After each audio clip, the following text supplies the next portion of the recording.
Okay. So yan guys, good morning guys. So it's a Sunday. Time is 6:25 or 6:20 in the morning. And today I will take you on a very quick tour on the day of a life of a sound tech sa church. So our first service starts at 8:30 in the morning. So meron muna kaming sound check at 7 onwards. See you there.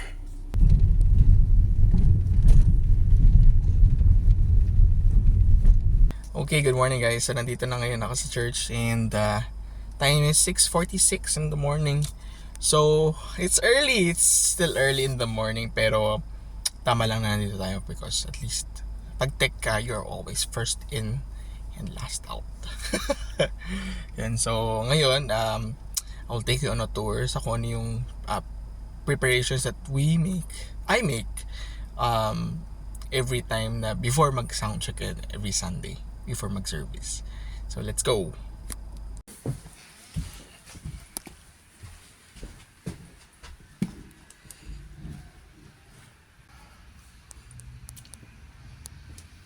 Okay, so this is the mixer na ginagamit namin.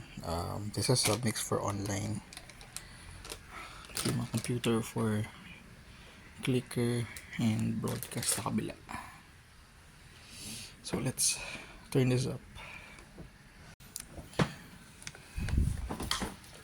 Sasak muna natin yung AVR.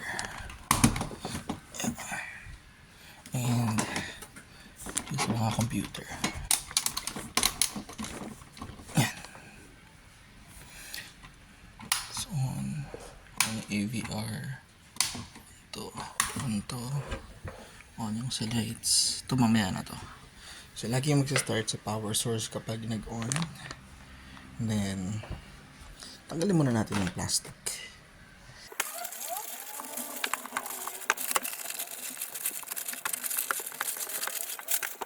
Okay, so pwede na natin i-on yung mixer. O muna natin yung AVR sa likod. Yan, nag-on na. Ito, wala tong power switch so automatic on siya pagka-on ng AVR. Lagyan lang natin to sa actually mamaya na lang pagka-on ng isang mixer. So yung main mixer natin, let's turn this on. There's yung button sa likod. Yeah. Oh.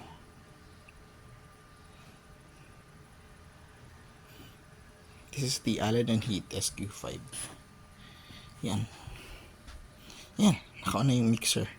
So ngayon, kailangan nakalock pa siya. Kailangan mag-login. So before natin mag-login, on muna natin yung ibang amplifiers. Okay, so on naman natin yung ampli for the stage monitor since ito yung pinakamalapit. Yan. Tapos, punta tayo doon sa may stage kasi nandun yung ampli ng ating front of house speakers, which is ito, tsaka ito. Yan yung dalawang front of house speakers natin. On natin yung ampli nandun sa likod. Okay. So ito yung ampli. Turn on natin siya muna. Tapos baba muna lahat ng knob. Yan. Naka-on na siya. Tapos lagay natin sa 12 o'clock yung channel na ginagamit natin ngayon. Yan. Alright. Okay, so since naka-on na rin naman yung mixer and yung amplis, let's prepare naman yung mga in-ear monitors tsaka yung batteries ng microphones, wireless mics, para later pag nag-soundcheck tayo, dire-diretso na. And then after nun, isa-set up naman natin yung ating laptop for multi-track recording. So we record all of our praise and worship set every service para at least may reference kung gusto balikan ng worship team, and pwede siya magamit for post production, like gusto naming i-record or gamitin yung mga songs for praise and worship for our weekly morning devotion as the song na ipi-play. Pwede namin gamitin yung multi-track recording to fine-tune our recording, our mixing yung nagagamitin for those songs. So yun, let's set up.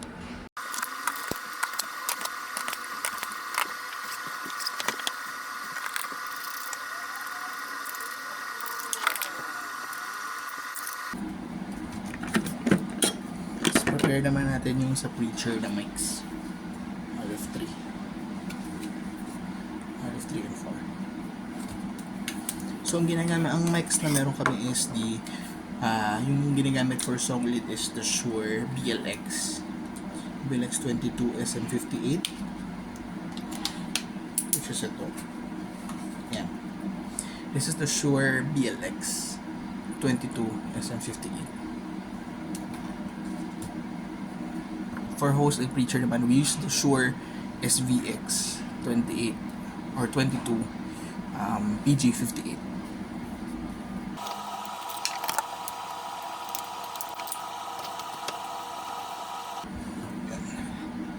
Tapos prepare naman tayo ng in-ear monitors. So since marami kaming in-ear monitors, and before ginagamit namin yung mismong box na ginagamit nung na pinanggalingan nung in-ear monitors, may idea yung napakagaling naming tech member na si Kizia. Yung ginawa namin, dito namin nilagay sa drawer na to yung lahat ng in-ear monitors gamit yung foam or plastic na foam gamit dun, na nakalagay dun sa box, which is ito. Charan! Ayan o. So, ayan si Kizia. Speaking of Kizia, siya yung may idea nito. So, credits to her. So, this is where we place all the in-ear monitors para at least malinis and tago sila ng maayos. As compared before na may box ng may box na separate pa for in-ear monitors.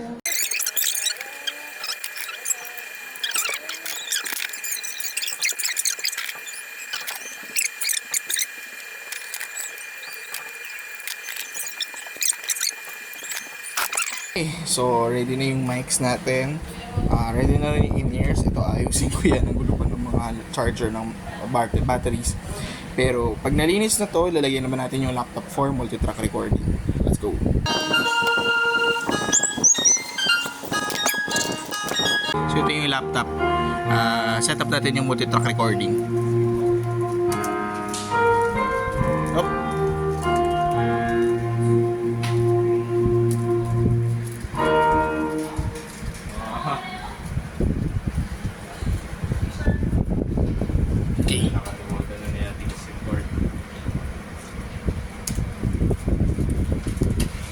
So for multi-track recording, yung gamit namin is Reaper. Yan. Hindi pa license. Reaper ginagamit. Ha? Reaper pa. Oo, pang multi-track recording. Yan. Tapos open tayo ng template. Broadcast mixing template. So ito kasi yung template ito may laman na. Alisin muna natin. Then, i-patch natin siya. So, channel 1, tama. Balikan ko yung I.O. Login mo. Oops.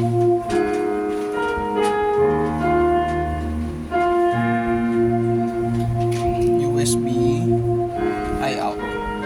Kick 1, snare 2, snare bottom 3, tom 1, 4, tom 2, 5, tom 3, 6, bass 7, and so on, and so forth.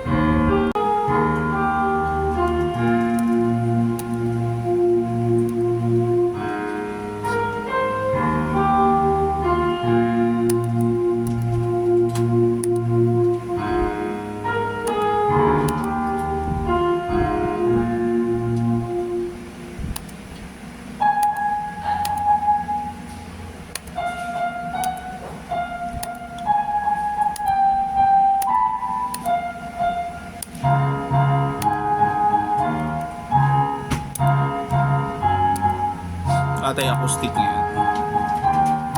Channel 8, Channel 9, Channel Vox 1 is 11 na ata ito. RF1. Okay po, thank you po. RF1 11.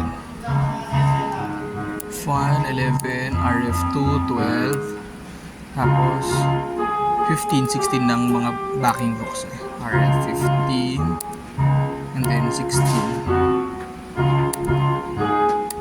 Tapos, wala palang ano to, lagyan natin na mga pastor's mics. Isa pa. Para at least kung kailangan. Ito naman is 13, 14. 13 and 14. Okay. Ayan. So, naka-ready na basically. Kailangan natin i-select all. Tapos, oops. Si-trigger natin yung enable recording. Arm natin for recording. Okay.